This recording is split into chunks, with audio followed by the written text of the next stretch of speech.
Hi, this is kind of weird because I'm looking at myself, my own picture in my own phone, but I'm making this video really just to give everybody else an insight into my treatment, which is going to be happening quite soon, and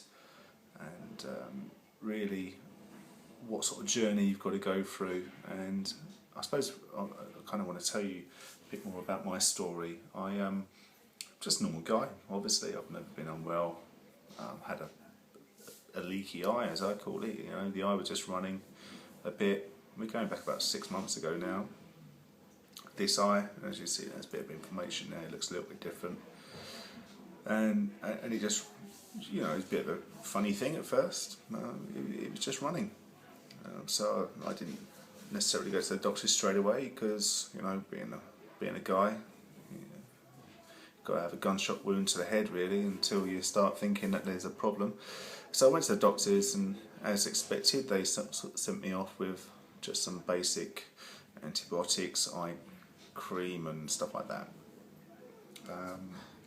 After a period of time, they didn't work, went back, tried something else, didn't work, went back. And there's still no cause for alarm at this point. And basically the doctor said, well, okay, we'll send you on to get a second opinion with the hospital. And whether you're watching this in the UK or anywhere else in the world, but the sort of system in the UK is that you don't have to pay for your healthcare. It's all sort of taken care of in the taxes that you've already paid, but you have to follow a system. So you can't just sort of say, okay, well, this has happened to me, and now I want something to happen now, because it doesn't happen. And so after a few months, I had my appointment booked. No, sorry, it sounds wrong. No, I had my appointment booked straight away, but after it was going to be for a few months. A week before it's supposed to happen, didn't happen. And then when I did eventually get to see somebody, the eye specialist looked at me and they said, oh, okay, well, looks like you've got a blocked tear duct, take these antibiotics. Sent me off. And when I came back again, saw somebody else who was actually an eye surgeon, I believe, and he took one look and he said, well, it's not infected, is it? I said, well, you tell me. Well, you know, you're the expert. I'm just here, you know. And he said, no, I'm going to send you for a scan. So that was my first step, actually, in treating, identifying exactly what was going on. And it took some months, which is a bit regrettable considering, you know, what I'm going to lead on to say. But long and short of it is that after they did the scan, they could see that this here, and it goes round, I can feel it there, and I lose a feeling of it there, and it sort of comes round, I can feel it there. That's tender, but not so much. And once they did the MRI scan, they could see, and when I saw it, you know, it quite clearly wasn't a polyp, which is their common term which they use, and they used that with me. Said, well, you've got a polyp, which is their way of saying there's something there, but they're not going to say cancer because it's not been biopsied. That was my next step. So unfortunately for me, I broke my nose as a kid and the cartilage had already grown over, so I had to drill up through that anyway and take a biopsy. A couple of weeks later, called in again, and they said, well, okay, yeah, we've done all that, and it's cancerous growth. So, okay, what's the next step? Next step was to go and have a CT scan. CT scan kind of confirmed a few more things. Went to see the practicing, not practicing, but basically the specialist, and he said, well, okay, this is what it is. This is what's going to happen. Basically, because the growth is right against your eye, and it's quite a big growth, it's going to mean invasive surgery. It doesn't mean you can go up through the nose, which I first thought, because I had looked into it. I just sort of thought, well, okay, this is the kind of surgery which is quite invasive. But they said, no, you've got to sort of pull back the face, and it's likely you're going to lose the eye. I'm like, okay, why? You know, how? My eye's fine. It's pushed over a little bit, which gives me a little bit of cross vision because of simply the way that your eyes line up. And obviously one being pushed over a little bit more, it takes a little bit of time, I suppose, your brain to adapt. So anyway, the reasons for is because they have to cut so close to the eye that it will damage the eye. Therefore, and also radiation therapy will also kill the eye. So I sort of put myself up for that as well. So okay, well, if that's going to be the case, then that's the case.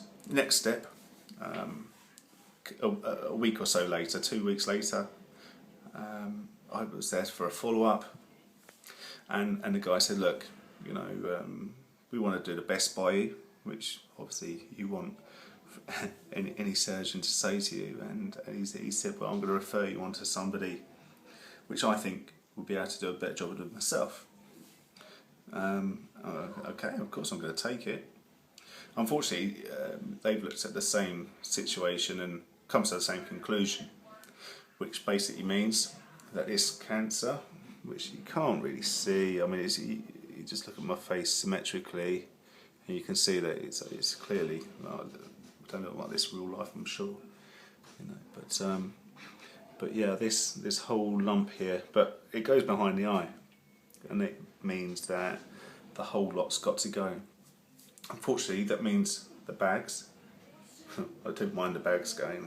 I've had those for a long time, and even though I'm sort of cracking onto mid-30s now, it's kind of like, anyway, let's joke over.